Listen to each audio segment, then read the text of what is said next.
मैं आपकी होस्ट राज बात कर रही हूँ। हम आज बना रहे हैं आलू के चिप्स माइक्रोवेव में।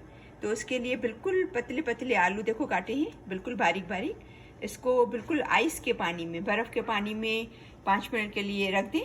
फिर उसको पानी गिरा के फिर उसको बिल्कुल ड्राई कर लें पेपर से, ठीक है। इसके अंदर बिल्कुल भी मॉइस्चर नहीं रहने देना, बिल्कुल इसको ड्राई कर लेना, पानी बिल्कुल नहीं होना चाहिए। Little bit right. उसको एक बेकिंग पेपर, एक प्लेट में रख कर, इसको बेकिंग पेपर बोलते हैं, वो प्लेट में रख कर उसके ऊपर ये चिप्स लगाएं।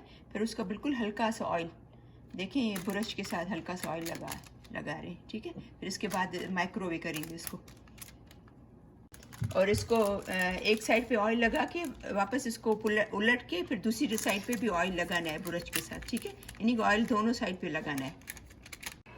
अभी इसको माइक्रोवेव करेंगे एक साइड पे 1.5 से 2 मिनट, फिर दूसरी साइड उलट के फिर 1.5 से 2 मिनट, ठीक है। अभी ये तैयार हो गए। इसमें थोड़ा हल्का सा बिल्कुल सॉल्ट अपने टेस्ट के हिसाब से डालना। और ये देखो बिल्कुल वो है, ये चिप्स है बेसिकली, जो बच्चे खाते हैं, कड़क, बिल्कुल समझो कि डार्क कलर के, देखें जो बाज़ार से मिलते हैं ना, बिल्कुल इस तरीके से। बस ये एक तरह से ये बच्चों की एक्टिविटी है एक्चुअली। तो ये आप ज़रूर ट्राई करना आपके बच्चों के साथ, बच्चे बहुत खुश होंगे, ठीक है। हमने हाफ माइक्रोवेव में बनाए थे और हाफ जो है वो देखो अवन में रखे। तो अवन में भी उससे सेम ही बने हैं, तकरीबन 5 से 6 मिनट लगे हैं। तो आप दोनों में ट्राई कर सकते हो, ये बच्चों की एक्टिविटी है, वो खुश हो जाएंगे।